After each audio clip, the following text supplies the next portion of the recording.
1차 대전까지는 해양에서의 전투는 주로 수면 위에서 이루어졌어요. 그래서 배를 타고 가서 함포로 쏘고 또 비행선을 달려서 멀리 있는 표적을 보고 알려주고 거기다 긴 함포로 공격하고 이렇게 했는데 1차 대전이 시작되면서부터는 독일이라는 나라가 유보트를 만들어 물속에서 수상함을 공격했어요. 그래서 그야말로 공중, 수면 위, 그다음에 물 밑, 이런 입체 작전이 시작된 게 1차 대전이에요. 그때까지는 영국하고 독일하고 해전을 하면서 이 독일의 유보트가 갑자기 밑에서 어리로 영국의 순양함을 공격한 거예요. 그러니까 깜짝 놀랐죠. 어디서 나를 공격한지도 모르고 영국의 순양함이 깔아앉았단 말이죠. 그거 보니까 유보트예요. 그때부터 이건 뭐 물밑에서 공격하네? 그래가지고 영국에서는 비열하게 물밑에서 공격하느냐 해가지고 대항을 잘 안 했어요. 그러나 결국에는 그 물속에서 공격한 잠수함이 그때부터 부각되기 시작했어요. 그래서 해전의 양상을 바꿨다. 2차원에서 3차원으로 바꿨다. 이렇게 그게 잠수함이에요. 잠수함. 그래서 2차 대전까지 겪으면서 잠수함은 해전의 양상을 바꾼 무기다. 그리고 잠수함은 약소국이 강대국에 필적할 수 있는 무기다. 이게 입증이 됐어요. 영국하고 독일하고 해군력은 8대2 정도 했는데 영국을 거의 항복 직전으로 몰고 갔다. 왜냐하면 영국이라는 나라 섬나라잖아요. 섬나라는 모든 전쟁 불도량이 바다를 통해 들어오는데 그걸 다 막았잖아요. 유보트가. 그래서 그때부터 이 유보트 잠수함은 함부로 대항하면 안 되겠다. 그래서 유보트는 잠수함은 그야말로 가성비가 뛰어난 무기다. 중소해군국이 강대국이 필적을 쓴 무기다. 이게 입증이 된 거예요. 그래서 잠수함이 그때부터 이제 두각을 나타내기 시작했죠. 우리 한국의 초기 잠수함은 독일에서 사왔어요. 유보트의 강국 독일. 그래서 그때 당시에 이제 우리 해군에서는 우리도 수상함은 지금 어느 정도 크고 있는데 잠수함이 없어. 잠수함이 없으면 입체해군으로라고 얘기할 수 없어. 그래가지고 잠수함은 꿈의 무기체계다. 해군이 갖고자 하는 꿈의 무기체계다. 이런 얘기를 했었어요. 그런데 이제 드디어 우리가 이제 미국으로부터 잠수함을 구입하려고 했어요. 그런데 미국에서 너희들 우리가 지켜줄 테니 뭐 자꾸 잠수함 가져가. 이건 공격 무기가 우리가 해줄게. 그런데 마지막에 미국에서도 디젤 잠수함을 팔려고 했어요. 이제 다 폐기 처분하고 미국은 핵 잠수함만 가지려고 했는데 보니까 디젤 잠수함 미국에 사오려다 보니까는 뭐 군수 지원 라인 다 끊기잖아요. 단종도 있잖아요. 그럼 우리가 불리하죠. 그래서 우리가 다시 검토하겠다 해가지고 프랑스, 그다음에 이태리, 독일 이렇게 세 나라에서 각자의 모델을 가지고 경쟁을 시켰어요. 그리고 우리가 독일의 209 타입 1200이라는 이 배를 사왔어요. 그래서 사와가지고 1993년도에 맨 첫 배는 독일에서 건조해가지고 그거를 건조 현장에 가서 우리가 배웠어요. OJT 언더잡 트레이닝을 통해서 그 당시에 대우조선해양 기술자들이 가서 어떻게 건조나 다 현장을 보고 배웠고 우리 해군은 가서 독일 해군하고 다 협력해서 그 전술을 배우고 이렇게 해서 독일에서 첫 번째 배는 사왔고 두 번째부터 1200톤짜리 9척을 우리가 결국에는 독일에서 샀는데 두 번째부터는 원자재를 독일에서 사다가 우리가 조립 생산했어요. 그 당시에 대우조선해양에서. 그 다음에 이제 그 9척을 구입한 후에는 또 다른 모델 타입 214라는 거 214형 1800톤짜리 요거를 9척을 이제 원자재를 사다가 우리가 또 조립 생산해서 그 당시에는 이제 현대하고 대우조선해양하고 나누어서 교호로 이제 건조를 했죠. 그렇게 하면서 보니까 이거 우리가 언제까지 사올 거야? 우리가 이제 수리도 하고 뭐 조립 생산도 했는데 우리가 독자적으로 만들자. 그래서 우리가 2008년도부터는 독자적으로 만들기 시작했어요. 그게 3000톤급 도산한창함이에요. 지금 3척은 나와서 작전하고 있고 4, 5, 6반함을 지금 만들고 있는데 그렇게 하면서 보니까는 독일에서 사온 1200톤짜리 9척 그다음에 1800톤짜리 9척 이거하고 우리가 이제 실제적으로 훈련을 해봐. 해상에 나가서 훈련하면은 성능이 비교되잖아요. 그 성능에서 우리가 잠수함은 일단 조용해야 돼요. 왜냐하면 안 잡혀야 되니까. 물속에서 조용히 은밀하게 기동해야 되니까. 그 다음에 충분히 작전 수심을 들어가서 회피할 수도 있어야 되고. 그 다음에 어리나, 그 다음에 기뢰나, 그 다음에 미사일이나를 완벽하게 쏠 수 있어야 돼요. 그런 면에서 보면은 우리가 독일의 잠수함 건조 능력을 우리가 상회하고 있다. 이렇게 지금 평가를 해요. 이거는 제가 이제 2002년도에 1200톤짜리 잠수함 몰고 림팩 훈련에 참가했어요. 그리고 제 후배들은 1800톤짜리도 가서 몰고 갔고, 그 다음에 이제 우리가 3000톤급 만들어가지고 그거하고 미군 잠수함들 훈련을 지속적으로 하는 거예요. 해보면서 성능 비교를 하는 거지. 그런 거 보면은 우리가 독일의 수준을 능가했다. 저는 그렇게 봐요. 그렇기 때문에 요즘 뭐 우리가 2012년에는 독일 잠수함 회사하고 우리 대우조선해양하고 인도네시아 세척할 때 우리가 이겼어요. 이겨가지고 팔았고, 그 다음에 지금은 3000톤급 잠수함에 대해서 캐나다나 폴란드나 사우디나 필리핀 이런 데서 살려고 해요. 최근에는 뭐 남미 페루에서 살려고 하고, 이렇기 때문에 우리의 잠수함 건조 기술 수준이 널리 알려져 있어요, 지금. 그리고 우리는 원래 조선 1등이잖아요, 조선 1등. 그렇기 때문에 잠수함 분야는 좀 더디어 왔는데, 우리가 지금 한 30년 만에 우리가 독자적으로 만들어서 그 성능을 전 세계로 인정받고 있다. 저는 그렇게 봐요.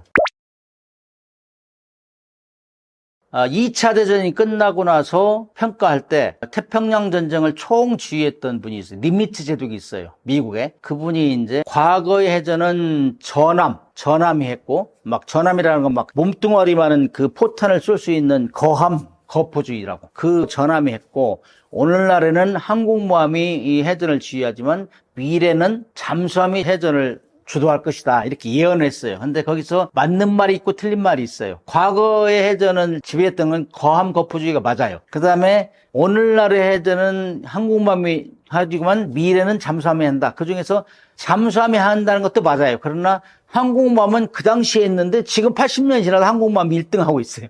그건 안 맞는다는 얘기지. 그래서 아무튼 2차 대전이 끝나고 나서 잠수함이 높이 평가됐어요. 해전의 양상을 바꿨기 때문에. 그러나 잠수함 발전 기술보다 잠수함을 잡는 기술이 더 빨리 발달했어요. 그래서 항공기거든, 항공모함 이런 것들이 하니까 잠수함은 그 당시에 2차 대전까지는 물속에서는 한 2시간밖에 못 견뎠어요. 왜냐면은 물 위에서는 공기가 있으니까 엔진을 돌려가지고 축전기를 충전할 수 있잖아요. 근데 물속에 들어가면 공기가 없으니까 충전을 못 해요. 그래서 물 위에서 충전한 걸 가지고 쓴다고, 물 밑에서는. 그래서 막 기동하다 보면 축전이 방정되면 또 올라가야 돼요. 그러다 보니까 2차 대전 말경에는 대서양 전투에서는 항공기에 의해서 그 잠수함이 격침된 게 56%나 됐어요. 그래서 2차 대전에서 전사한 태평양 해전, 그 다음에 대서양 해전에서 전사한 잠수함 승조원이 한 5만 명쯤 되는데, 그 사람들이 이제는 물 위에 안 올라가는 잠수함 좀 만들어달라. 올라가면 죽더라. 그래가지고 열심히 뭐 일본하고 뭐 독일하고 열심히 만들었어요. 근데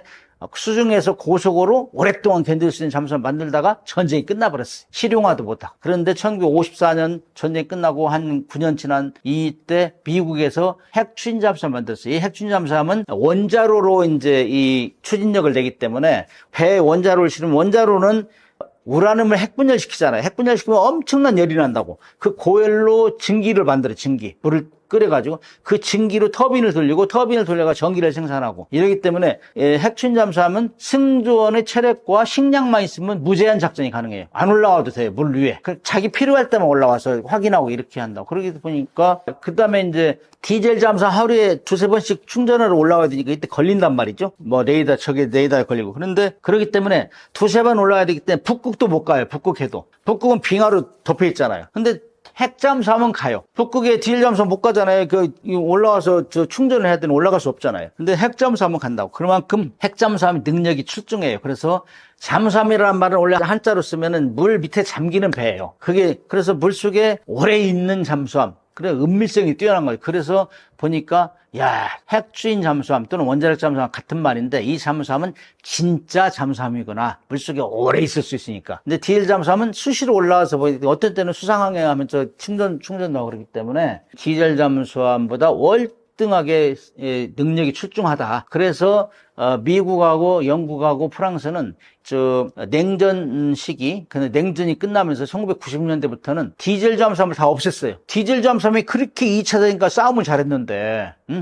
전투를 잘했는데 왜 없앴겠어요? 핵추진 잠수함이 월등하니까 그렇겠지. 물론 핵추진 잠수함은 좀 비싸고 또 고난도 기술이 필요해요. 원자력 방사능 차폐 장치부터 시작해가지고 안전사고 이런 걸 방지하려면 고난도 기술이 필요하고, 그 다음에 우라늄이 들어가기 때문에 핵무기를 만들 것이라는 오해를 불러일으키기 때문에 아무나 허락을 안 해요. 그렇기 때문에 그렇게 여러 가지 어려움이 있지만은 핵잠수함이 디젤 잠수함보다 능력이 출중하다. 돈도 좀 물론 비싸겠지. 그러나 능력이 출중하기 때문에 핵잠수함을 선택했는데 지금 핵잠수함은 미국이 완탑에 완탑. 이건 따라갈 수 없을 정도로. 미국은 핵잠수함만 있어요. 그 다음에 영국, 프랑스 여기도 핵잠수함만 있어요. 그 다음에 러시아하고 중국은 핵잠수함하고 디젤 잠수함 같이 가지고 있는데 디젤 잠수함 같이 가지고 있는 거는 러시아나 중국 이런 데는 팔으려고 했어요. 국제적으로. 추출용으로 만들고 있고 그다음에 연안 방어를 용으로 중국 같은 데 가지고 있어요. 그 다음에 인도 같은 경우도 핵잠수함 가지고 있는데 거기는 아주 초급 기술이고 최근에 가장 늦게 개발한 데고 그래서 핵잠수함은 미국이 완탑이고 그 다음에 따라가는 데가 러시아, 프랑스,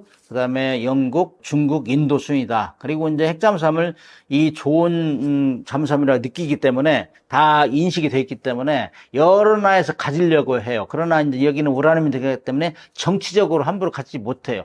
핵무기를 가진 나라가 핵무기를 갖지 않는 나라 못 가지게 하는 건 똑같은 거예요. 거의 비슷해요. 그러나 지금 가지려고 하는 나라가 북한. 계속 얘기하잖아요. 요즘 뭐 러시아 기술 협력해서 빨리 만들어야 된다. 뭐 SLB를 만들어서 빨리 집어내야 된다. 이런 얘기 많이 하잖아요. 한국. 우리도 지금 만들려고 하고 있고 그다음에 호주는 자기 기술이 안 되니까 오커스라는 동맹을 만들어서 미국하고 영국하고 이게 도움을 받아서 만들려고 하고 있고 그다음에 멀리에는 브라질이 지금 프랑스의 도움을 받아서 하고 있어요. 그래서 핵추진 잠수함이 늘어난 추세다. 그래서 핵추진 잠수함은 기술적으로 고난도고 비싸고 그다음에 정치적으로 갖기 쉽지 않지만은 그래도 그 출중한 능력 때문에 많은 나라가 가지려고 한다. 이렇게 이해하시면 돼요.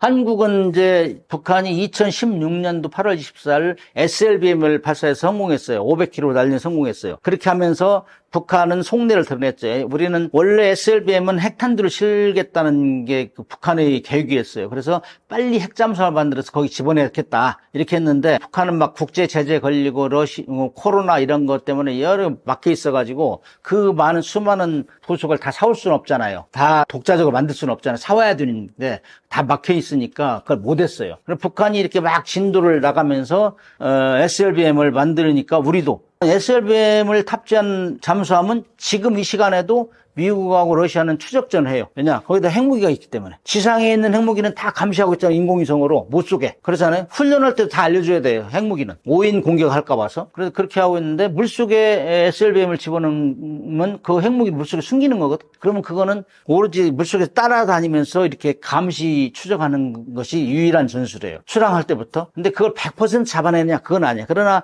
골키퍼 있는 거고 없는 거 틀리잖아요. 그래서 계속 그걸 못 잡아도 따라다닌다는 걸 항상 느끼고. 그래서 잠수함은 몇 시간, 한 2시간 가다가 뒤로 한번 다 돌아봐요. 이렇게 기동하고. 누가 다 추적하는지. 왜냐면은 한미 쪽에는 음파가 잡을 수가 없어요. 스크류가 계속 돌아가기 때문에. 그렇기 때문에 그런 전술을 하는데, 그래서 우리도 북한이 SLBM을 만들어서, 잠수함에 실어 집어넣으면은 그건 엄청난 위협이 된다. 이거는 미국이나 러시아, 프랑스, 영국 이런 나라들이 하는 것처럼 우리도 해야 된다. 그렇게 하려면 디젤 잠수함 가지고는 안 돼요. 왜냐, 디젤 잠수함 하루에 두세 번 올라가야 되니까 올라가서 막 충전하고 하면 시끄럽잖아. 시끄럽고 잡혀요. 그런데 핵 잠수함은 안 올라가도 되니까 은밀하게 추적하다가 또 속력이 많이 돼야 돼요. 우리가 잡히면 도망가야 되거든. 그렇게 되면 물속에서 고속을 내야 되기 때문에 디젤 잠수함 고속을 내면 빨리 충전해야 되잖아. 또 올라가야 돼. 그런 어려움 때문에 오로지 핵 추진 잠수함만 할 수 있다. 그런 전술이 미국이 냉전 끝나고 나서 더 브라이언드 맨스 브라프라는 책이 나왔어요. 그 책은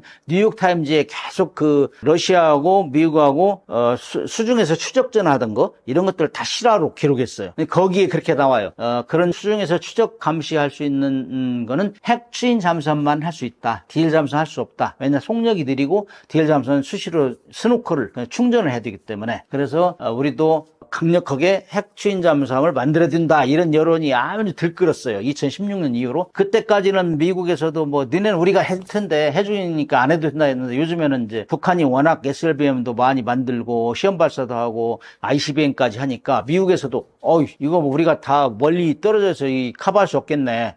북한이 핵 잠수함에다 핵무기 실으면은 미국의 본토가 위협받잖아요. 그렇기 때문에 한국에서도 그걸 만들어서 먼저 벤 외곽에서 막아라. 이런 뭐 논리가 이제 있을 수 있잖아요. 그래서 우리한테도 이제 긍정도 아니고 부정도 아니고 그래서 뭐 너네 만들어라. 우리는 도와줄 수는 없다. 그러나 그런 와중에 이제 저도 이제 전역을 했기 때문에 지금 확실히는 얘기할 수 없지만은 누군가 어디선가 진도가 나가고 있을 거예요. 그래서 국민들이 빨리 해! 그렇게 이제 뭐 우리가 북한보다 국방비도 20배 이상 내는데, 20배 이상 드는데 왜 북한은 질질 끌려다녀? 왜 핵무기도 우리 질질 끌려다니고 핵잠수함도 우리가 잠수함도 30년 늦게 우리가 가졌는데 왜 핵잠수함도 30년 늦게 가져란 말이야? 갖는단 말이야. 그러면 이제 국민들이 지적하면 이제 빨리 속도를 내겠죠. 그래서 이 TV를 보고 이제 많은 분들이 빨리 만들어라. 북한이 뭐 거지 같은 나라에서도 하는데 왜 우리가 못하냐? 막아라. 그리고 북한의 잠수함을 한국에서 못 나오게 봉쇄해야 된다. 그렇게 하려면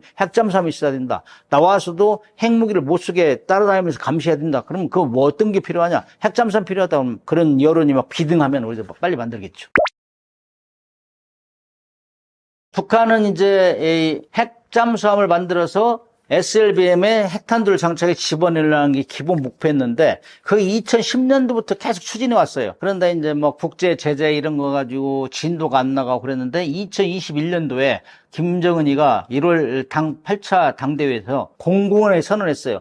빨리 핵추진 잠수함 만들어라. 우리는 지금 핵추진 잠수함도 설계 검토가 끝나고 최종 심사 단계에 있다 이렇게 발표를 했어요. 근데 그해 10월 달쯤 해가지고는 그 설계에 참여한 사람 다 징계매겠다고 그랬어요. 그만큼 무언가 문제가 있는 거예요. 그런데 이제 2023년, 24년 또 이제 푸틴하고 정상회담을 했잖아요. 그러면서 이 무언가 모종의 딜이 이루어진 것 같아요. 그래서 인공위성 기술, 그다음에 핵잠수함 기술, 그다음에 뭐 ICBM 기술 이런 것들을 서로 협력하기로 했지 않나 그렇게 이제 평가를 하고 있어요. 그래서 최근에 들어서 작년부터 김정은이가 계속 순찰하는 데가 이제 잠수함 공장인데 잠수함 공장에서 핵추진 잠수함을 빨리 만들어라 지금 독려하고 있어요. 그래서 이제 그렇게 되면은 이제 진도가 빨리 나가겠죠. 그동안 이제 북한이 부족했던 기술이라고 할 수 있는 거는 원자로 이제 제작 기술 이런 게 좀 부족했을 거예요. 원자로를 소형화해가지고 컴팩트에 집어내야 되기 때문에 북한은 잠수함 만들 수 있는 능력이 있단 말이에요. 우리가 30년 먼저 만들었기 때문에 그래서 그런 원자로 기술이 좀 부족했을 것인데 그 분야를 지금 최종적으로 독려해서 지금 거의 진수 직전으로 가고 있는 거 아니냐. 처음 배를 만들어서 물에 띄우는 거 진수라고 하는데 이게 이제 진행되고 있는데 그 전에 핵추진 잠수함의 진도가 늦으니까 2013년 9월 6일 날은 디젤 잠수함 김군옥함을 개조해가지고 가지고 있는 디젤 잠수함 1800톤짜리를 개조해가지고 거기다가 SLBM을 10발을 실는 걸로 이렇게 이 진술을 해서 선전을 했다고. 왜냐? 야, SLBM을 만들어서 시험 발사까지 했는데 실을 잠수함이 없단 말이야. 빨리 서둘러! 막 족치니까 그러면 일단 디젤 잠수함이라도 실겠습니다. 해가지고 김군옥한 진술을 했어요. 근데 원래 배를 만들어 최초에 물에 띄우면은 한 1년 정도면은 시운전이 다 끝나요. 끝나고 이제 전력화가 되는데 지금까지 소식이 없잖아요. 2023년 9월 6일이니까 지금 1년 반이 넘잖아요. 그러면 뭔가 문제가 있어요. 그래서 작년부터 이제 TV조선 이런 데서 북한 김군옥함 잠수함이 시운전하다가 기울어져 가지고 뭐 넘어질 뻔했다 뭐 이런 뉴스가 나오는 거는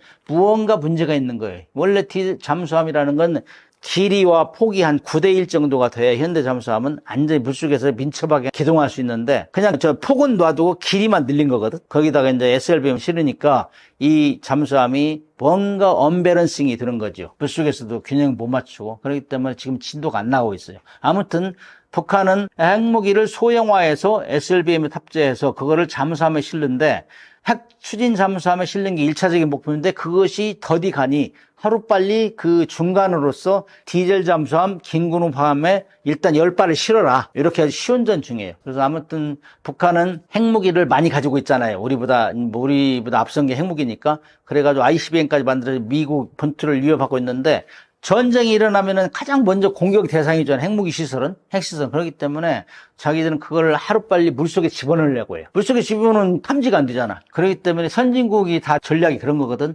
물속에 집어넣어. 이 현대전에서는 핵전쟁을 가장 억제하는 초선봉에 있는 게 핵 SLBM을 실은 잠수함이에요. 왜냐? 지상을 먼저 ICBM을 공격하면은 물속에서 어디서 날아올지 모르잖아요. 내가 공격했다고 뭐 워싱턴 공격했다고 만세 부를 수 없잖아. 어디에선가 물속에 있는 잠수함이 날아오기 때문에. 그래서 함부로 쏠 수가 없는 거예요. 그래서 북한도 그런 전략으로 가고 있다. 그래서 하루빨리 해군의 핵무장화를 지금 서두르고 있어요. 잠수함뿐만 아니라 수상함정, 엊그저께 이제 진수한 그 5,000톤급 뭐 북한판 이지스함이란 거기에도 이제 종국에는 SLBM은 아니지만은 거기다 수직발사관을 실어가지고 거기다 핵탄두를 해가지고 바다에서 쏠 수 있다 이런 무장을 하고 있는 거예요. 우리가 이제 비대칭 전략이라고, 비대칭 전략. 이거는 약소국이 강대국이 필적할 수 있는 그걸 비대칭 전략이라는데, 우리 성경에는 이제 뭐 다윗과 골리앗 싸움이라고 항상 비교가 되잖아요. 엄청난 거인인데 골리앗은, 다윗은 조그마한데 다윗이 돌로 이 머리를 쳤잖아요. 그래서 다윗을 거꾸로 틀었는데, 이게 이제 비대칭 전의 시조. 그래서 북한이 우리한테 경제력으로 안 되고 방위력도 안 되고 한미 동맹에 막강한 한미 동맹이 있어요. 안 되니까 핵무기를 개발한 거거든. 그죠? 핵무기를 개발한 것 같이 우리도 사실 북한은 이제 압도해요. 핵무기를 제외하고는. 그러나 일본하고 중국이란 거대의 국가가 지금 양쪽에 있어요. 그 나라들은 어떤 나라들이냐? 우리한테는 천추의 한을 맺히게 한 나라들이에요. 중국은 시도 때도 우리를 병자호란 정묘호란 해가지고 짓밟고 우리를 우습게 알고 우리 국민들을 끌어가고 그랬잖아요. 일본은 간단하게 36년을 우리 짓밟았잖아. 노예로 여겼잖아요. 그런 나라가 지금 한미 동맹이라는 강력한 동맹이 미군이 있기 때문에 우리를 안 건들죠.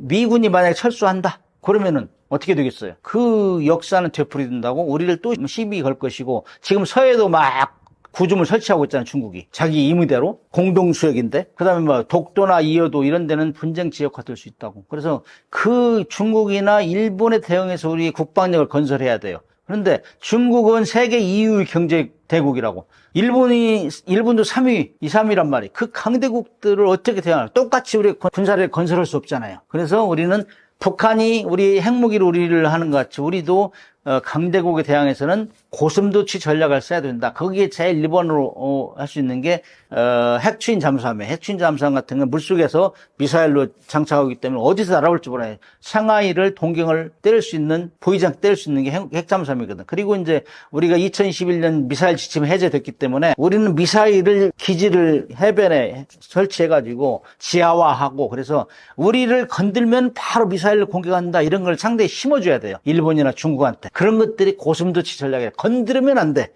내가 함부로 내가 중국이 항공모함 가지고 있다고 우리한테 큰소리 빵빵 치고 일본도 항공모함 만들고 있잖아요. 우리는 항공모함 만들려니까 우리 국민들이 너무 돈이 많이 들어. 구정비도 많이 들어, 건조비도 많이 들어. 그래서 다시 생각해봐. 이런 대안으로 할 수 있는 것들이 핵추인 잠수함에 미사일을 실어서 숨기는 거고, 그 다음에 해안이라는 데 기하교화해가지고 미사일로 무장해서 우리 건드리면, 대한민국은 건드리면 그냥 미사일 구름이 날아온다. 이런 인식을 줄 수 있도록 하는 거. 이런 것들이 이제 우리가 앞으로 가야 될 고슴도치 전략이라 할 수 있어요. 강대국이 필적할 수 있는 거.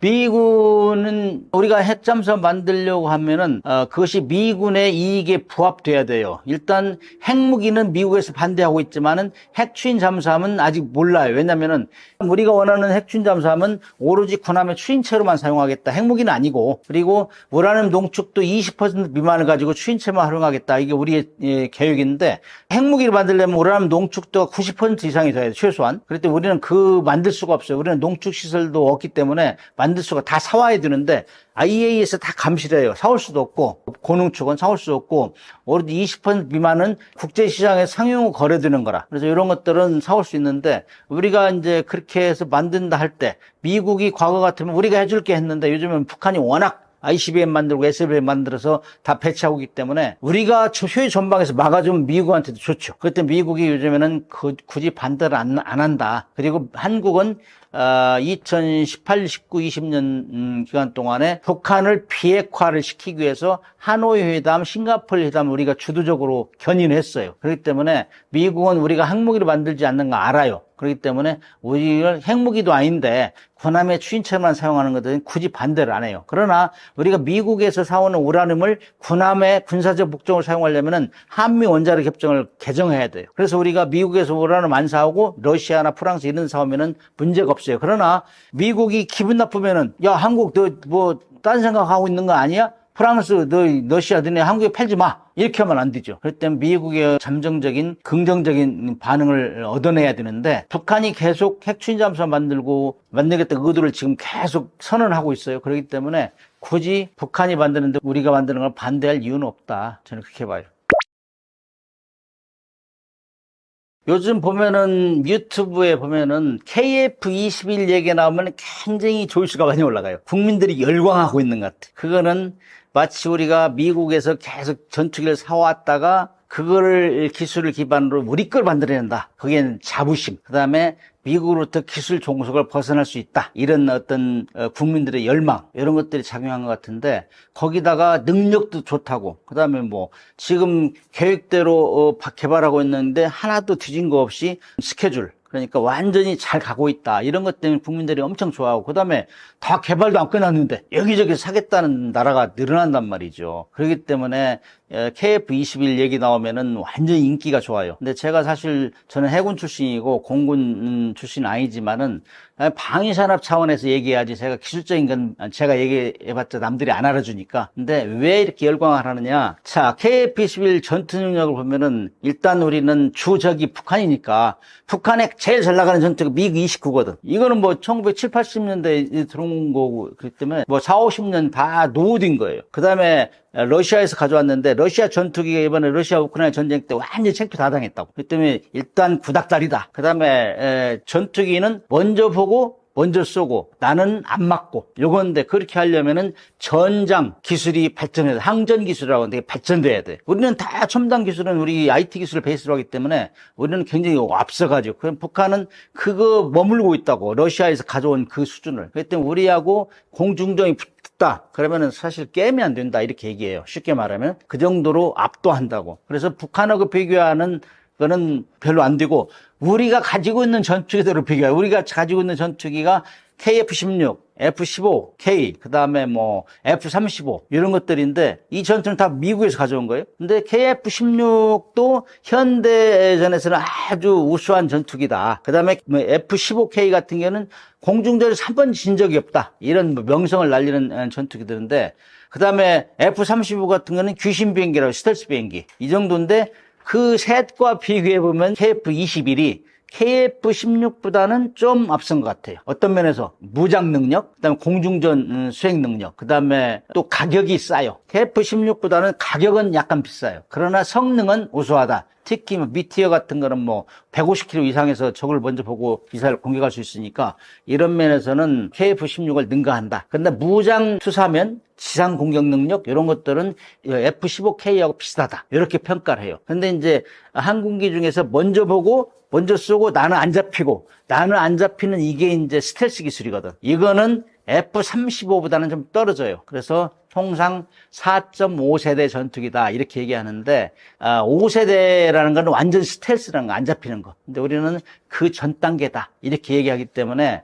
KF-21은 지금 명품으로 지금 부상이 되고 있고, 특히 저는 KF-21에 별로 관심이 없었는데, 항공모함을 경항모 개발한다 할 때 제가 직접 카이를 방문했어요. 어느 정도 수준이냐 방문하고, 이걸 과연 항공모함에 실을 수 있느냐 없느냐, 그래가지고 KF-21 네이비형, 해군형을 개발할 수 있다. 그래서 2030년대 초반이면은 실을 수 있다, 이런 얘기를 하더라고. 그래서 제가 유심히 봤는데, 이 KF-21은 사실 개발만 한다면은 미국보다 훨씬 저렴한 가격으로 거의 대등한 성능을 낼 수 있기 때문에 어떻게 보면 미군에서 기분 나쁜 무기 중에 하나예요. 그러나 이 KF-21을 이렇게 지금 시험 비행이 한 절반 정도 끝난 것 같아요.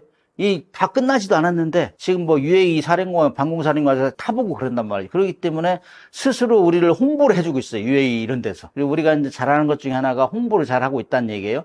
그것이 이제 FA-50 공격기가 폴란드 수출하고 말레이시아, 필리핀에 수출했잖아요. 그런 것들이 가서 먼저 선전을 하고 있고, 그보다 월등한 성능의 KF-21을 개발하고 있다 하니까 이런 소문이 나는 거예요. 그렇기 때문에 우리는 성능 면에서는 KF-16보다 앞서고 F-15K와 비슷하고 F-35보다는 처진다. 그러나 북한은 압도한다. 그러나 이제 우리가 성능도 중요하지만 또 개발은 팔아야 되잖아요. 프랑스 라팔 전투기하고 많이 비교해요. 라팔 전투기는 상당히 많이 수출이 되고 있다고. 그래서 우리도 라팔이 어떻게 이 수출 전선을 구성했느냐, 이런 걸 잘 보고 우리가 벤치마킹해서 가야 된다. 특히 이제 조금 전에 얘기한 대로 FA-50 공격기를 팔은 그 나라에는 후속으로 KF-21을 팔을 수 있는 이런 수출 활로를 개척해야 되고, 이런 것만 잘 되면은 자주국방도 하고 수출도 하고, 그러면 국민들이 다 박수 칠 수 있죠. 지금 여기저기서 이제 전투기 생산도 경쟁하고 있어요. 그래서 전투기 생산하면 미국이 1위, 그 다음에 뭐 러시아, 그 다음에 영국, 프랑스, 중국 이런 정도 순서인데, 특히 엔진, 비행기 엔진 만드는 데는 미국이 탑이 완탑. 우리도 사실 미국의 엔진을 갖다 쓰잖아요. 그렇기 때문에 어느 나라가 어떠한 부속을 가지고 꾸준하게 전투기를 만들어낼 수 있느냐. 어떠한 성능의 엔진이 중요하단 말이죠, 항공기는. 그래서 엔진을 어디서 갖다 쓰느냐 하는데, 터키나 우리나 공이 미국산 엔진을 갖다 써요. 그건 비슷해요. 그러나 거기에 들어가는 항전 기술이라든지 미사일하고 레이더하고 통합하는 능력, 레이더 기술 이런 것들은 우리가 앞선단 말이죠. 그래서 우리는 지금 계획된 시험 비행을 반절 이상 마쳤는데 전혀 문제없이 가고 있다고. 그러나 이제 터키에서 개발한 칸 전투기는 뭐 5세대 전투기를 목표로 개발하고 있대요. 그러나 지금 시제 비행 이제 시작했을 뿐이고, 그 다음에 언제 나올지를 모르는 거예요. 특히 터키는 이리 붙었다 저리 붙었다 한다고. 미국 무기도 쓰고 러시아 것도 쓰고 그러니까 미국에 상당히 기분 나쁘게 생각한다고. 특히 항공 시스템 S-400 이런 것들은 러시아 거 갖다 쓰고 그러니까 미국에서도 안 입고 보고 있죠. 그렇기 때문에 미국에서 어느 날 너 엔진 안 팔아. 뭐 어떻게 할 거예요? 그럼 못 만드는 거죠. 우리 같은 경우는 한미 동맹에서 미국과 관계도 좋고 서로 주고받기를 지금 하고 있는 상황이라고. 뭐 우리는 조선업을 우리가 좀 지원하겠다 이런 입장도 표현. 그래 우리는 안정적이란 말이죠. 우리는 터키 같은 경우는 공산권과 자유진영을 넘나들기 때문에 언제 또 그 부속품이 중단될지 모른다. 그렇기 때문에 UAE 입장에서는 그런 얘기를 해요. 뭐 칸은 꿈이고 그다음에 KF-21은 현실이다. 뭐 이런 얘기를 하더라고. 그래서 우리는 거의 다 되고 있다. 계획대로. 그러나 칸은 사실상 긴가민가 될지 안 될지 모르겠다. 이런 반신반의하고 있어요. 그렇기 때문에 우리한테 지금 많이 관심을 많이 가지고 있는데 아마 UAE에서 그렇게 잘 보고 있는 것 같아요. 그래서 아마 UAE에서 또 공동 개발하자고 할 수도 있고 나중에. 그렇기 때문에 지금 착착 진행되고 있는데 UAE 같은 데도 사서 하면은 중동 지역에 이제 KF-21을 팔 수 있는 저류의 찬스가 오는 거죠. 인도네시아는 인구도 많고 그다음에 국방력을 키우고 있어요. 특히 말레이시아, 인도네시아는 서로 인접구가 있으면 항상 으르렁거리고 있고 거기다 플러스해서 중국의 위협 때문에 지금 다 몸살을 앓고 있는 나라들이란 말이죠. 그래서 국방력을 굉장히 빨리 키우고 있는데 인도네시아 같은 경우는 사실 좀 보존 자원에 비해서 돈이 좀 부족해요. 그렇기 때문에 우리가 잠수함도 3척은 판매했고 3척을 추가로 판매를 계약까지 했어요. 그런데 계약 발효를 안 하고 지금까지 뭉개고 있는데 참으로 답답해요. 그런 상황이 이 국제 상거래에서 아주 무질서한 그런 행위를 하고 있는데 이것이 지금 항공기에도 이어지고 있단 말이죠. 항공기에도 공동 개발하자고 해서 분담금을 내야 되는데 분담금을 잘 안 주고 미적미적하고 결국에는 떼는 거 아니냐 이런 얘기도 있는데 관계자들 얘기 들어보면은 계약을 좀 디테일하게 했대요. 디테일하게. 분담금 안 줄 경우 어떻게 불이익을 준다든지 이런 것들을 다 조치를 가지고 있어가지고 그런 외교적으로 좀 불분명한 사이에 우리 한국에 왔던 사람들이 일부 기술을 훔쳐갔다 이런 얘기를 하고 있잖아요. 제어계통이라든지 무장 통제 뭐 이런 것들. 그다음에 이런 것들을 가져갔는데 거기서 또 이거 외교 문제로 비화되고 완전 끝나는 거 아니냐? 이렇게 이제 걱정하는 사람이 많이 있었죠. 그러나 사실 국가적인 문제는 한 번에 이렇게 막 무자르듯 끝낼 수는 없어요. 그래서 우리가 이제 한편으로는 압박을 하고 빨리 돈 내라 하고 한편으로는 또 달래고 이런 양면을 취해가면서 가고 있는데 인도네시아에도 절대로 끝까지 포기는 않겠다. 이런 입장인 것 같아요. 아무튼 그런 문제점이 있었고 우리가 돈은 잘 못 내고 뭐 기술을 좀 훔친 것이 이렇게 이제 판정이 됐지만은 우리는 끊임없이 한국 협력하고 싶다. 이런 의사를 계속 표명하고 있어요. 그렇기 때문에 인도네시아 같은 경우는 특히 국방력을 지속적으로 키우고 있는 나라이기 때문에 한 가지만 볼 게 아니라 잠수함도 그랬고 항공기도 그랬고 그런데 아무튼 잘 협력하면서 목표를 달성할 수 있어야 된다. 특히 이제 KF-21 블록 1에서는 협력하기로 했는데 블록 1까지는 충분히 협력하고 되는 데까지 그다음에 블록 2, 3에서는 또 다른 나라하고 할 수 있는 이런 우리도 묘수를 개발해서 꾸준하게 가야 된다. 절대로 인도네시아의 마찰이 다른 데로 이제 번져버리면은 우리가 국제 협력을 할 때는 우리가 상당히 곤란한 처지에 있을 수 있다. 이런 얘기를 할 수 있죠. 저는 KF-21이 2035년 정도면 블록 3까지 개발이 끝나요. 그러면 KF-21은 아무튼 F-15K보다는 성능이 대등 또는 유사하고 F-35보다는 덜하다. 이 정도로 평가하는데 블록 3까지 끝나면은 이제 F-22를 개발하겠죠. 그럼 그거는 지향하는 바가 완전 스텔스화, 그러니까 F-35 성능 이상으로 뽑아내겠다, 이런 계획이 있는 것 같은데, 이건 공식적으로 누구 얘기한 건 아니에요. 근데 많은 사람들이 아마 그런 순으로 가지 않겠느냐, 특히 이제 국가연 이런 데서는 이제 계획을 잡아가지고, 이거는 뭐 5세대, 완전한 F-22는 5세대 전투기로 개발해야겠다, 이런 목표를 가지고 있다고 해요. 그래서 이제 이거 완전 스텔스, 그래서 F-35 뭐 이상, F-22까지 이렇게 도달할 수 있는 완전 스텔스형으로 가겠다. 그래서 레이더 반사편을 줄여야 되겠죠. 그 다음에 뭐 외부 무장창, 뭐 내부 무장창이 있는데, 내부 무장창으로 집어넣고 외부에는 걸리적거리는 게 없이 레이더에 안 잡히게 깔끔하게 정리를 하려고 하는 것 같고, 그 다음에 센서를 융합, 레이더하고, 그 다음에 적외선 탐지 추적 장치, 전자전 패키지 이런 것들 통합하는 거, 그 다음에 데이터 링크라고 있어요. 데이터 링크. 이거는 F-35가 몇 대가 평양을 공격하러 가요. 그러면 자기들끼리 은밀하게 내심 이렇게 교신하는 것이 다른데 안 들리게, 그런 것들을 이제 뭐 쉽게 말하면 은밀 통신을 한다 하는데, 이건 데이터 링크가 있어야 돼. 이런 것까지 이제 개발하겠다. 그 다음에 이제 초고 기동성. 그래서 이제 우리가 이제 F-22를 높이 평가하는 거는 그 상대 수많은 항공기들하고 이 근접전에서도 막 갑자기 막 수직으로 꺾어 올라가고 고고속 비행기를 할 수 있는 거거든. 가다가 확 틀어버리고, 이런 것들은 이제 용어적으로 추력 편향 노즐이라고 하는데, 이런 것까지 개발하겠다. 그래서 공대공 근접전에서, 그 다음에 러시아에서 개발한 Su-57, 그 다음에 미국의 F-22를 이상으로 이렇게 하겠다는 목표를 세우고 있는 것 같아요. 그 다음에 자율 임무 비행. 이거는 이제 앞으로 이 비행기는 무인 항공기, 무인기까지 컨트롤할 수 있는 이런 능력을, 드론 수험까지 컨트롤할 수 있는 능력을 부과하겠다. 그 다음에 항공 전자장비 국산화율을 90% 이상 하겠다. 레이더, 전자장비, 전자체계. 그 다음에 이제 GPS 제밍에 대응하는, 그 다음에 사이버전 능력에 대응하는 이런 것까지 개발하겠다는 것이 이 목표예요. 그리고 이제 속도도 마 2.0 이상, 그 다음에 항속거리도 3,000km 이상, 뭐 21이 2,900km니까, 그 다음에 스텔스는 F-35A 이상으로, 그 다음에 이제 최대 무장은 7톤 이상, 그 다음에 주요 무장은 스텔스 대응 장거리 공대공 미사일, 초음속 스테누프 무장, 그 다음에 스텔스 대함 대지 미사일. 그래서 완전히 공중에서 우세를 하면서 지상도 정밀 타격하고, 나아가서 공대함까지 공격할 수 있는 이런 능력을 확보하겠다, 이런 계획을 가지고 지금 추진하고 있지 않나, 이렇게 생각합니다. 그래서 이제 F-22는 그야말로 5세대 전투기, 그야말로 이 F-35를 능가하고 거의 F-22에 도달하는 이런 수준으로 개발하겠다. 이게 이제 22의 목표인 것 같아요.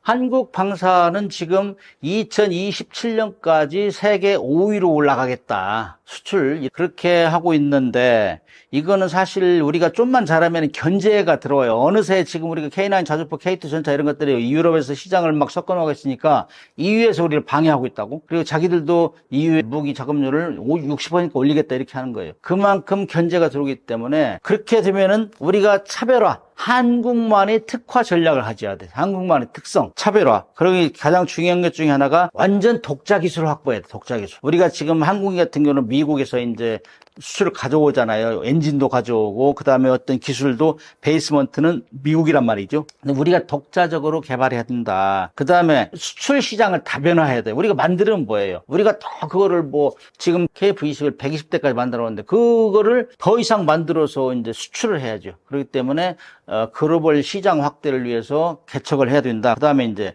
우리가 가지고 있는 온 기술, IT 기술을, 첨단 기술을 다 활용하고, 거기 특히 이제 무인기 기술, AI 기술 이런 것들이 다 들어가서 그야말로 누구도 따라오지 못하는 이런 수준으로 가야 되지 않겠느냐. 그 다음에 앞으로는 우리가 이제 독자적으로는 하기 쉽잖아요. 왜냐하면 기술이라는 것이 완전히 보호할 수 없는 것이고, 어느 정도 팔다 보면 기술 이전해줘야 되는 거고, 그렇기 때문에 우리 혼자는 할 수 없어요. 특히 나토 같은 데서 지금 한국을 견제하기 위해서 자금률 높이겠다 이렇게 바리케이트를 치고 나오기 때문에, 우리도 그런 거에 대비해서 공동으로 개발해야 돼요. 그래서 나토 국가 중에 폴란드나 뭐 이런 국가는 우리가 협력하기 쉽거든. 그래서 국제 협력을 하면서 해야 된다. 그 다음에 이제 우리 한국이 무기를 이렇게 팔 수 있는 고가의 무기를, 이렇게 고급진 무기를 팔 수 있던 거는 북한하고 계속 대치하면서 우리가 성능 개량을 해왔어요. 성능 개량. 그 성능 개량, 그걸 이제 진화시킨다고 하는데, 성능을 진화시킨다고 하는데, 이런 걸 지속적으로 하려면은 정부에서 R&D비를 많이 투자를 해줘야 돼요. 그렇게 해야 기업에서 그걸 가지고 개발하고, 그거를 또 팔아서 다시 국민한테 돌려주고, 그렇게 환류를 시켜야 되는데, 그래서 독자 기술을 안비해야 되고, 그 다음에 수출 시장 다변화해야 되고, 그 다음에 첨단 무기, 우리만이 할 수 있는 무기가 있어야 되고, 국제 협력을 통해서 공동 생산하는 체제, 그 다음에 방위 산업의 생태계를 튼튼하게 해주기 위해서 R&D 이런 걸 충분히 투자를 해줘야 된다. 저는 그렇게 보고 있어요. 네, 한국이 세계 6번째 핵 추진 강대국에 오를 수 있는가에 대한 여러 가지 이슈들이 있죠. 여러 가지 기술의 역량과 또 전략적 필요성, 또 국제적 여러 정세가 맞물려야만이 이 핵 추진 잠수함은 가능합니다. 현재는 미국과 영국, 프랑스, 러시아, 중국, 인도 이렇게 6개국에 불과합니다. 핵 추진 잠수함을 보유하고 있는 국가가. 그러나 우리가 K 잠수함 이렇게 해서 우리가 진행됐던 것이 장보고 2, 장보고 3 뭐 이렇게 해서 좀 점진적으로 진행되고 있는데 그 마지막 단계는 우리가 핵 추진 잠수함이라고 볼 수가 있는 겁니다. 이 핵 추진 잠수함에 대한 우리가 보유를 통해서 해양 강국으로 갈 수 있느냐에 대한 이슈가 있고 또 이러기 위해서는 여러 가지 우리가 확보해야 할 또는 또 전략적인 요소들이 있는데 그 중에 하나가 원자로 설계 및 소형 원자로 기술입니다. 이 핵 추진 잠수함의 핵심은 잠수함을 탑재할 수 있는 소형 원자로의 기술이 보유하고 있냐 아니냐에 따라 달라지는데 우리가 이 원자력 기술을 바탕으로 해서 다양한 그 사업들을 통해서 소형 원자로 기술을 확보를 하고 있습니다. 또 잠수함의 어떤 독자 설계를 통해서 건조 능력을 확보하고 있죠. 앞서 말씀드린 것처럼 장보고 3 이 급의 3000톤급의 디젤 잠수함을 독자적으로 개발 설계를 했던 능력을 가지고 있고 또 그 능력을 바탕으로 해서 잠수함의 수시 발사관에 탑재된 지대 미사일도 발사주고 독자 개발 설계를 완료를 했습니다. 이러한 그 기술들을 바탕으로 해서 추진 잠수함의 사업을 적극적으로 추진하고 있습니다. 이런 것들을 기반할 수 있는 것은 우리가 세계 수준의 어떤 조선 기술을 확보하고 있는 요소도 있기 때문이죠. 그러나 이 핵 추진 잠수함은 이러한 기술적인 요소가 내재되어 있다고 해서 우리가 이룰 수 있는 요소는 또 아닙니다. 왜 그러냐면 이 핵 추진 잠수함은 비대칭 전력을 확보할 수 있는 거거든요. 그렇기 때문에 주변국들과 또 전략적 어떤 안보 환경의 변화가 함께 수반되어야만이 가능할 수가 있습니다. 북한의 그 핵 미사일 위험에 대응하기 위해서 우리가 SLBM 어떤 그 발사에 대한 동향을 가지고 그거에 대한 것들을 구축을 하고 있지만 주변국들의 해국력에 대한 증가에 대한 요소의 대응에 따라서 이 핵 추진 잠수함의 어떤 사업에 탄력을 받냐 안 받냐의 어떤 관건이 될 수가 있죠. 중국은 핵 추진 잠수함을 그 항모 전력을 확장하고 또 해양 영향력을 확대하는데 그 기반을 가지고 있습니다. 또 일본도 해양 자위대를 통해서 전력을 증강하고 있고요. 그런 반면에 이제 우리나라 같은 경우에는 핵 추진 잠수함의 여러 가지 연료 공급이 장기간 그 잠항을 할 수 있느냐 없냐에 대한 것이 필수적인 요소이기 때문에 핵 추진 잠수함의 어떤 그 전력 확보는 해군의 어떤 그 대항 해군으로 가는 핵심적인 요소가 될 수 있죠. 또 전략적 억지력을 확보할 수 있는 큰 핵심 요소이기도 합니다. 그러한 여러 가지 상황 속에서 핵 추진 잠수함을 확보하고 또 보유하고 하기 위해서는 국제 정세의 여러 가지 변화와 외교적인 노력도 필요합니다. 핵 연료를 확보하는 문제는 핵 추진 잠수함의 핵심적인 요소인데 핵 연료를 확보하고 또 군사적 목적으로 우라늄을 농축하는 것은 해외 각국에서의 민감한 요소이기 때문이죠. 그러한 것들은 그 해외 각국의 여러 가지 협정에 따라서 이루어지고 있기 때문에 외교적인 노력이 반드시 필요한 요소 중에 하나입니다. 기술적에 대한 난이도도 그 원자로 기술적 기반 하에 핵 추진 잠수함에 대한 원자로도 개발되고 있지만 여러 가지 충격이나 이런 것들에 의한 기술적 보완도 많이 필요하기 때문에 고도의 설계와 운용 기술이 요구되기도 합니다. 핵 추진 잠수함은 한 2조 가까이 들어가는 사업비가 필요하기 때문에 이런 막대한 비용도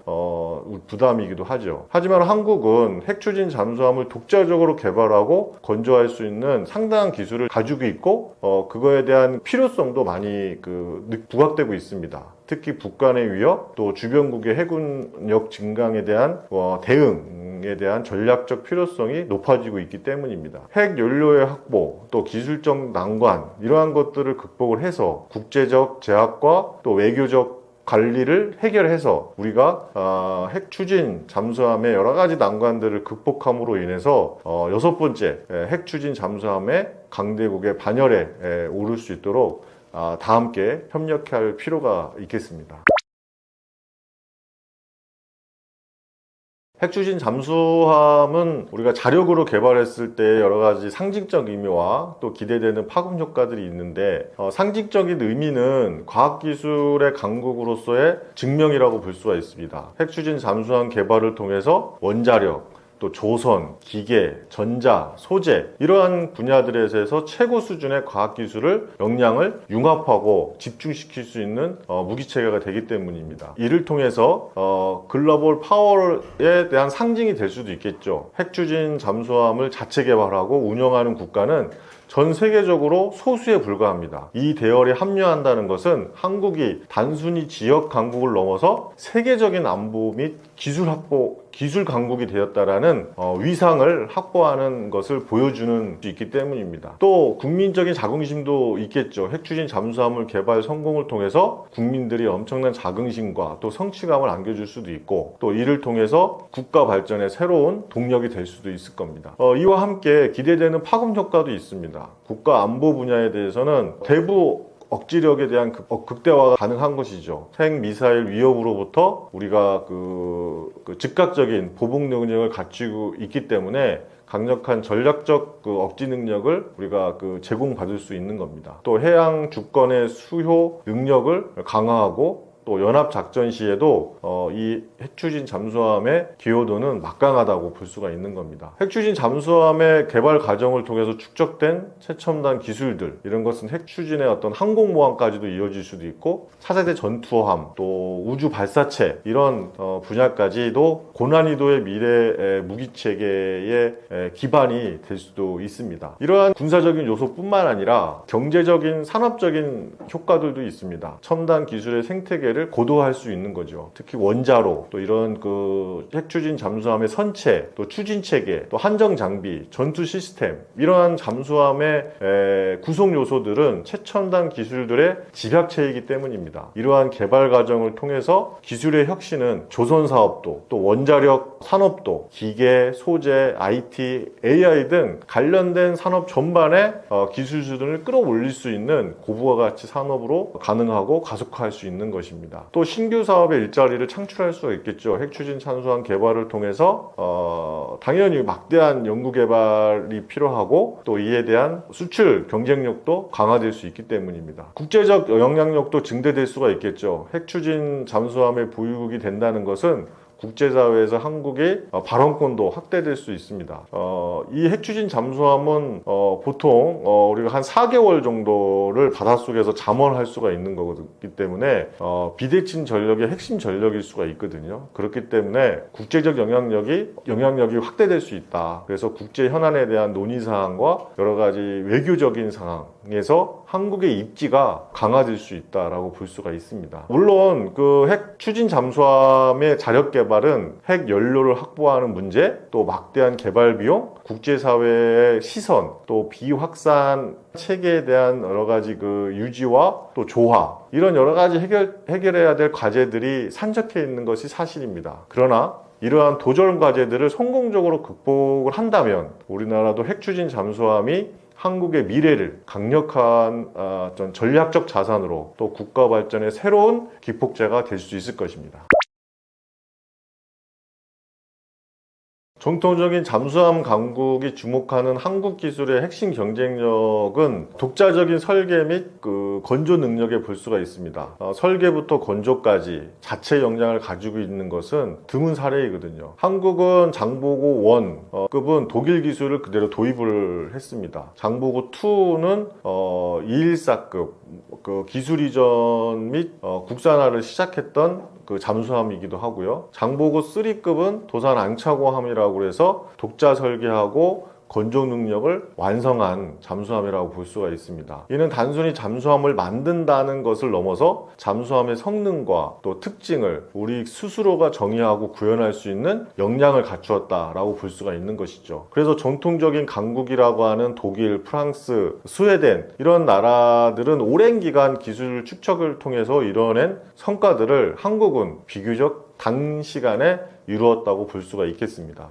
핵심 기술의 국산화도 우리가 그 경쟁력으로 가져갈 수가 있습니다. 전투 체계, 또 음파 탐지기인 소나, 추진 체계, 추진 발사관 같은 잠수함의 핵심 기술을 우리가 국산화하는 데 성공을 했기 때문입니다. 특히 3D 표적 데이터 처리가 가능한 최첨단 소나 시스템, 소음 저감을 통한 삼축 능동 장치 시스템 이러한 것들은 세계 최고의 수준으로 평가받고 있기 때문입니다. 수직 발사관인 VLS라는 그 수직 발사관의 탑재는 디젤 잠수함 중 세계에서 유일하게 잠대지 탄도미사일 SLBM이라고 하는 탄도미사일에 발사할 수 있는 그 탑재 체계가 됩니다. 이는 한국 잠수함의 독보적인 전략 가치를 부여받았다고 볼 수도 있고 또 유사시 지상 핵심 표격을 은밀하게 타격할 수 있는 능력을 가지고 있어서 잠수함의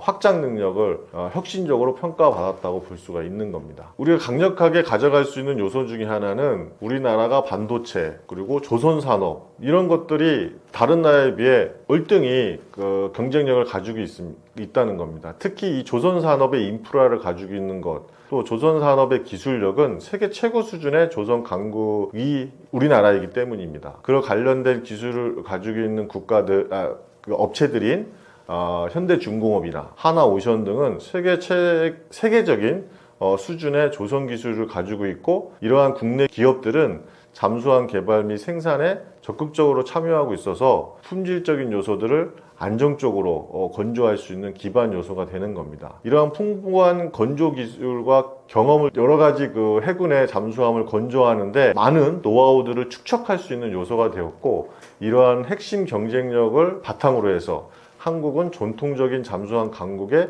수십 년간 쌓아온 기술력을 우위를 바탕으로 해서 선도하는 기술의 어떤 세계 잠수함 시장의 체인저로 부상할 수 있지 않을까 생각을 합니다.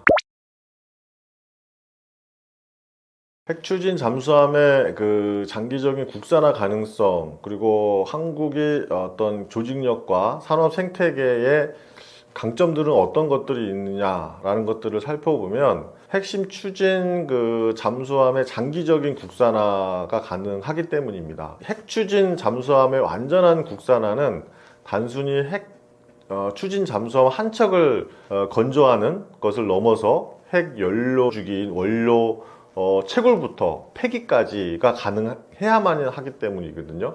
그 전반적인 기술 자립을 의미하는 겁니다. 현재로서는 여러 가지 제약이 있지만 장기적으로 충분히 달성 가능한 목표다라고 볼 수가 있고요. 이러한 가능성의 근거를 가지고 있는 것은 소형 원자로 기술력을 확보했기 때문입니다. 한국은 이미 스마트와 같은 소형 원자료 개발, SMR이라고 하는 소형 모듈 원자료를 개발을 완료를 했고 이 소형 모듈형 원자로를 통해서 고출력 또 저소음의 기술을 가지고 있습니다. 2003년도에 362 사업을 통해서 4,000톤급의 잠수함의 원자로를 개념 설계를 마쳤고 또 사실상 핵심 기술이 상당 부분을 확보했다고 볼 수도 있겠습니다. 차세대 SMR 개발에 대한 정보와 기업 투자가 활발하게 이루어지고 있고 이 기술은 핵추진 잠수함의 원자로의 개발에 직접적으로 기여를 하고 있는 겁니다. 잠수함의 독자적인 설계 건조 능력도 그 중에 핵심적인 요소가 될 수 있는데 장보고 3급 도산 앙차노 함은 3,000톤급의 그 잠수함을 설계하고 건조를 통한 이 경험을 통해서 전투 체계의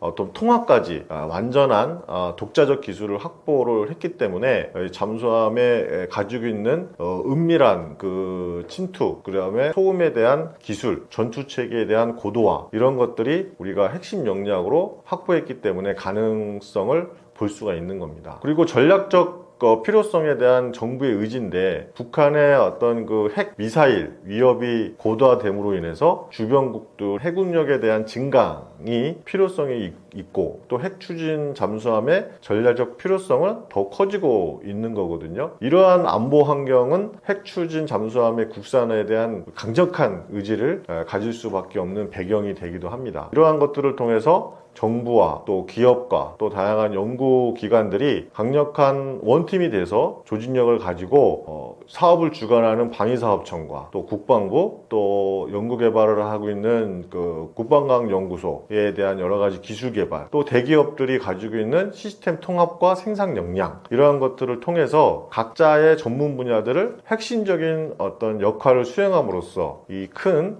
프로젝트를 성공적으로 이룰 수 있지 않나, 그렇게 생각을 하고 있습니다. 이러한 것들을 바탕으로 해서 탄탄한 우리 그 조선 인프라와 또 원자력 사업 산업을 기반으로 해서 우리가 그 핵추진 잠수함 개발에 어떤 직접적인 어떤 자양분이 될 수도 있는 것이고, 또 이 기업들은 대기업과 중소기업이 서로 협력을 해서 핵추진 잠수함에 많은 그 첨단 부품들이 필요로 하는데, 이런 것들이 같이 협력하는 체계를 구축함으로 인해서 우리가 극복을 할 수가 있을 것입니다.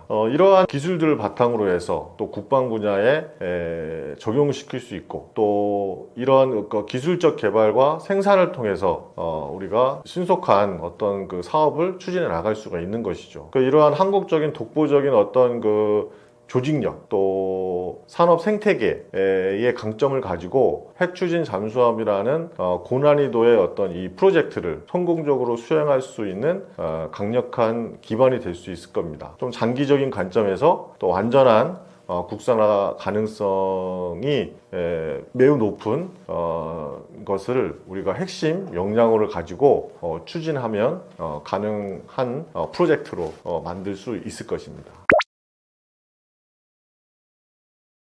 KF-21 양산과 K방산 르네상스의 시작은 우리가 충분히 우리 기술력으로 충분히 가능한 그 이슈 중에 하나입니다. K방산 르네상스의 시작은 우리가 크게 한 4-5가지의 요소로 살펴볼 수가 있어요. 기술의 자립과 파급 효과가 있는데, KF-21은 핵심 기술 국산화를 통해 가지고 우리 그 항공 산업의 기술을 이끌어가고 있습니다. 특히 A상 레이더는 전투기의 눈이라고 불리는데, 이 그 A상 레이더가 우리가 독자 개발함으로써 항정 장비 자체 개발과 또 여러 가지 그 충격 기술들을 통해 가지고 다른 기타 사업에도 영향을 주는 파급 효과가 큰. 그리고 두 번째로는 경제 효과인데요.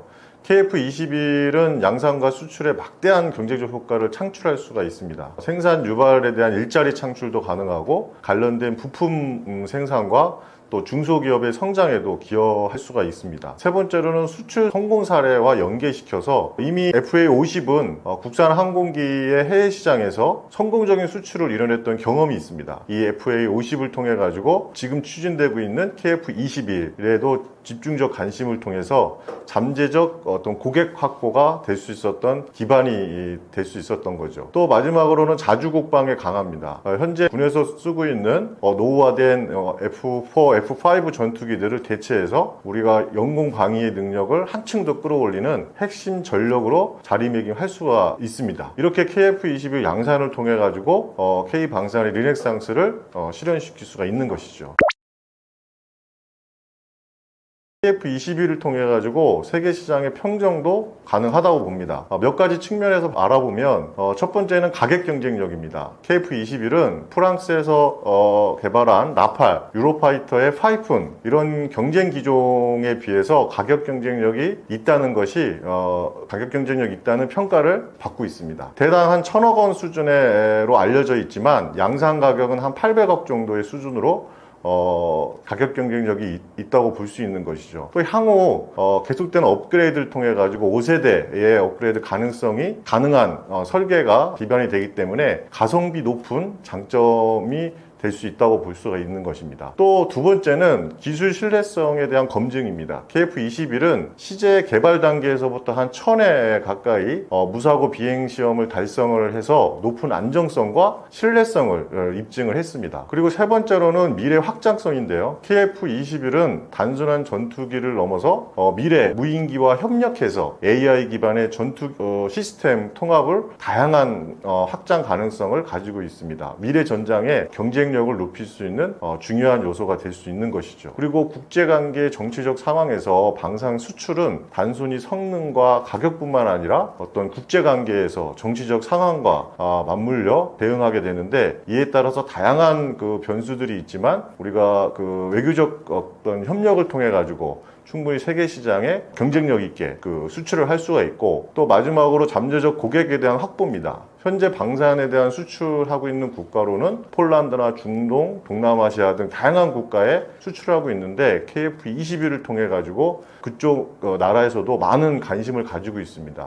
특히 그 전에 그 수출했던 F50은 그 여러 가지 다른 그 국가로부터 좋은 평가를 받고 있는 것이 세계 시장을 평정할 수 있는 요소가 되는 것입니다. 결론적으로 KF21의 양산은 K방산의 비약적인 발전을 가져올 수 있다라고 볼 수가 있습니다. K방산의 르네상스를 이끌어서 핵심 동력이 될 수 있고, 또 잠재력을 가지고 있다라고 볼 수가 있는 것이죠. 특히 우리 기술로 첨단 전투기를 개발하고 또 그것을 양산하는 능력까지 갖춤으로써 세계 시장에서 좋은 평가를 받고 있는 것입니다. 이를 바탕으로 해서 우리가 전략적인 수출을 통해 또 외교를 넘어서 또 다양한 성공 수출 사례를 만들고, 그에 따른 한국 방위산업의 실질적이고 지속적인 성장을 이룰 수 있는 토대가 될 것이라고 볼 수 있겠습니다.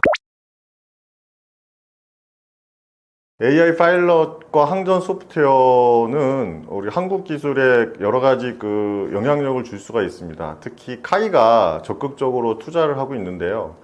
카이는 항공 우주 산업을 얘기합니다. 2030년에 완전 자율형 AI 파일럿 전투 체계를 개발하겠다는 프로그램을 갖고 있습니다. 2027년도에는 F50에 AI 파일럿을 탑재해서 또 시험을 할 계획을 가지고 있고, 또 고속 무인용 온디바이스 AI 반도체 개발을 위해서 국내 기업과 협업을 활발하게 하고 있습니다. 특히 유무인 복합체계인 멀티라고 하는 유무인 복합체계의 핵심 요소가 될 수도 있습니다. 두 번째로는 항전 소프트웨어의 국산화 및 고도화가 필요합니다. 하나 시스템과 같은 방산 기업에서 국내 기업들과 통합해서 모듈형 항정 장비를 기반으로 해서 임무 컴퓨터, 또 스마트 다기능 시연기, 또 스마트 멀티 펑션 디스플레이 핵심 임무 장비를 전투기와 회전익 같은 데 이제 공급을 하게 되고 있고, 특히 항공용 소프트웨어의 개발 도구에 여러 가지 기준을 충족을 해야 되는데, 국내 최초로 획득한 그 소프트웨어 신뢰성, 안정성 측면은 높은 수준에 도달했다라고 평가가 되고 있습니다. 그래서 이에 따라서 항공기용 소프트웨어, 하드웨어 개발을 위한 여러 가지 안정성을 위한 평가는 여러 가지 전 세계적 표준의 지침이 있는데, 그 지침에 많은 부분 국내 방산 기업들이 수준에 도달했다라고 볼 수가 있습니다. 선진국과 비교해서 한국의 강점은 일단 미국, 중국, 러시아 이런 그 선진국의 AI 무기체계 개발 현황들을 좀 보면 그거에 따라 우리가 얼마나 강점을 가지고 있는지에 대해서 좀 알 수가 있을 것 같아요. 미국은 AI 그 조종사가 F-16을 조종하는 도그파이트에 성공적으로 수행을 해가지고 무인 전투기를 통해 가지고 시험 비행에 성공을 했습니다. 특히 이 AI 파일럿의 기술을 앞세워서 그런 다양한 시험들에 대해서 성공을 했고, 특히 중국도 장거리포 또는 드론 이런 곳에 AI를 적용을 해서 성공을 한 사례가 있어요. 러시아도 AI 드론을 전장에 적극적으로 도입하고 활용하고 있습니다. 우리 한국은 이런 부분에 대해서 많은 부분 이제 추격을 하고 있는 시점이다라고 이렇게 볼 수가 있어요. 여러 가지 측면에서는 후발주자라고 볼 수도 있겠지만 여러 가지 기존에 우리가 가지고 있는 기반 기술들이 있기 때문에 빠르게 그 기술 격차를 줄이고 있다라고 이렇게 평가를 하고 있습니다. 또 선진국들의 이런 뛰어난 부분에 AI 관련된 파일럿들이 있지만 우리가 그런 거에 대한 기술에 대한 격차가 있지만 우리가 기존에 많은 우리나라의 경쟁력이 있는 반도체 또 통신 센서 기술 이런 것들은 다른 나라에 비해 기술의 격차가 없고 또 오히려 그런 부분들은 우리가 기술적으로 더 우월한 부분들이 있기 때문에 이 AI 기술을 국방 분야에 적용시켜 가지고 선진국 대비 빠르게 후발주자지만 오히려 역전할 수도 있다 이렇게 볼 수가 있습니다. 그리고 또 이제 국방에는 지금 바로 AI 파일럿이 들어온다는 얘기는 자율주행을 한다는 얘기고 자율주행을 한다는 얘기는 무인화를 하겠다라는 로드맵을 가지고 있는 거거든요. 그런데 그걸 한 번에 갈 수가 없으니까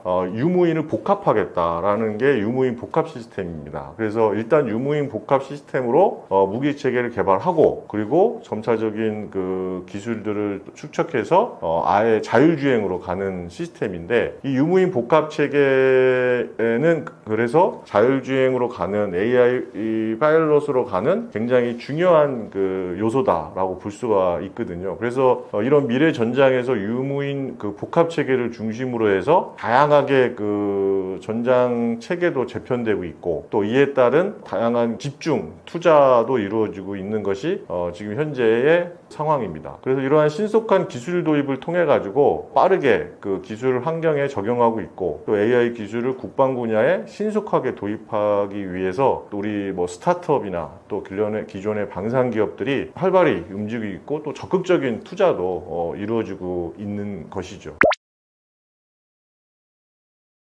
우리가 이런 측면에서 자신감을 가져도 됩니다. 충분히 우리가 한국의 AI 기술은 글로벌 수준으로 발전시킬 수가 있습니다. 그 요소 중에 국방과 또 항공우주 분야에서 응용 분야를 빠르게 발전시킬 수 있다고 볼 수가 있는 거죠. 미국과 같은 어떤 기술의 선진국에 대한 일부 격차는 있지만 아까 말씀드린 대로 많은 부분 우리 기반 기술을 통해 가지고 격차를 줄이고 있는 것이 현재 우리의 상황이고 또 몇 가지의 또 강점들도 가지고 있습니다. 높은 연구개발 투자와 인재 역량이죠. 정부와 기업이 적극적으로 투자를 하고 또 우수한 연구 인력들이 AI 기술 발전을 위해서 핵심 동력이 되고 있기 때문입니다. 또 두 번째로는 민간 기술과 시너지 효과를 얻고 있어요. 민간 분야에서 발전하고 있는 AI 반도체, 통신 기술 이런 것들이 국방 분야에 빠르게 적용되고 있어서 이런 우리 무기 체계, 특히 유무인 복합 체계의 미래 전장 체계를 이끄는 이런 유무인 복합 체계에도 빠른 부분 응용 분야로 적용시키고 또 테스트하고 개발하고 하는 것들을 가져가고 있습니다. 그래서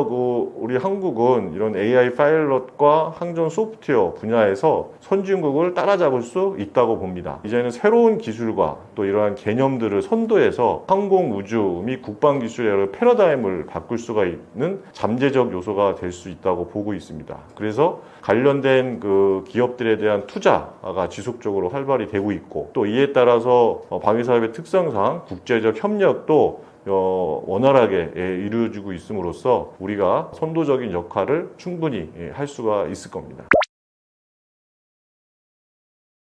KF-21 수출을 통해 가지고 우리 메이드 인 코리아의 품질을 상징할 수가 있습니다. KF-21 수출은 순수하게 국내 독자 개발한 것이고 또 앞서 설명드렸던 것처럼 가성비 있는 품이죠. 또 가격만 싼 것이 아니라 품질과 또 여러 가지 신뢰를 가지고 있어서 해외 시장에 충분히 우리가 순수 우리 기술의 코리아로 KF-21이 진출할 수 있다 이렇게 볼 수가 있겠습니다. 현재는 K방산이 K9 자주포나 K2 전차 전투기로는 앞서 이제 수출했던 FA-50 이런 공격기에 있지만 이런 것들이 우리가 해외 어떻게 보면 먹힐 수 있었던 것이 빠른 납기 기간입니다. 이런 그 막대한 무기 체계를 보통 몇 년씩 생산하는 그런 시스템인데 우리나라는 그러한 생산 시스템들이 잘 돼 있어서 빠른 그들이 요구하는 납기를 충분히 채울 수가 있고요. 또 당연히 이제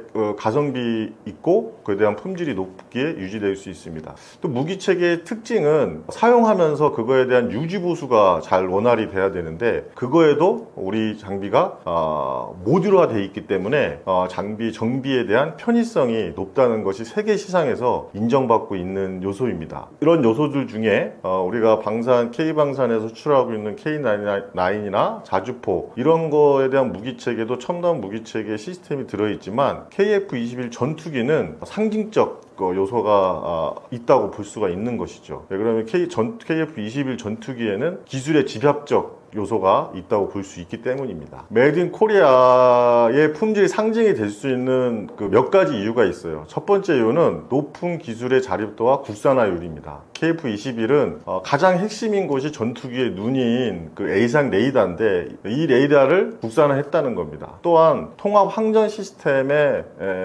핵심 기술을 국산화했다는 것이 높은 평가를 받고 있는 겁니다. 단순히 전투기를 생산하는 것을 넘어서 첨단 기술을 독자적으로 개발하고 통합한 이 역량은 우리가 높은 기술과 자립도에 의해서 국산화율이 있는 또 해외 시장에 우리 것을 어필할 수 있는 가장 큰 요소가 될 수 있는 것이죠. 그리고 두 번째로는 빠른 납기와 맞춤형 지원입니다. 한국의 방산은 주문과 동시에 그들이 요구하는 빠른 납기를 가져갈 수 있거든요. 그걸 군에서는 이제 MRO라고 그러는데 그 정비 시스템이 토탈 솔루션으로 이루어지고 있다는 장점을 가지고 있어서 해외 고객들로부터 만족도가 높은 것이 큰 특징입니다. 또 실질적인 운용 경험을 가지고 있습니다. 또 그 운용을 하면서 그거에 대한 또 피드백을 통해서 보완했던 장비가 우리 한국 장비라고 볼 수가 있는 것이죠. KF-21 같은 경우에도 한국 공군이 실전 배치를 통해 가지고 시제 배치를 통해 가지고 다양한 성능들에 대한 그 피드백을 통해서 성능 개선들을 했습니다. 전투기의 신뢰성을 높일 수 있는 중요한 요소가 될 수 있었던 것이죠. 그것을 통한 고객들이 안정적인 성능을 확신할 수 있는 확신시켜 줄 수 있는 그러한 요소가 될 수 있는 겁니다. 그 한국의 IT나 또 AI 반도체 기술 등은 민간 분야에서 강점인 요소 기술들을 가지고 있는 건데 그런 것들이 방산 기술에 접목됨으로써 메인 코리아의 기술력과 품질의 향상은 우월하다라고 볼 수가 있는 것이죠. 지금 K방산에 대한 여러 관심들이 집중되고 있습니다. 분명히 K방산의 르네상스 시대라고 볼 수가 있는 것이죠. 거기에 다양한 무기체계들이 수출되고 있지만 우리가 독자 개발한 또 기술력이 집약된 KF-21을 통해 가지고 K방산의 르네상스의 절정을 찍을 수 있다라고 볼 수가 있겠습니다. 우리 기술로 개발된 첨단 전투기가 세계 시장에서 진출되어지는 그 모습을 통해서 다른 무기체계도 신뢰성을 보장받을 수 있는 중요한 요소가 될 수 있을 것입니다.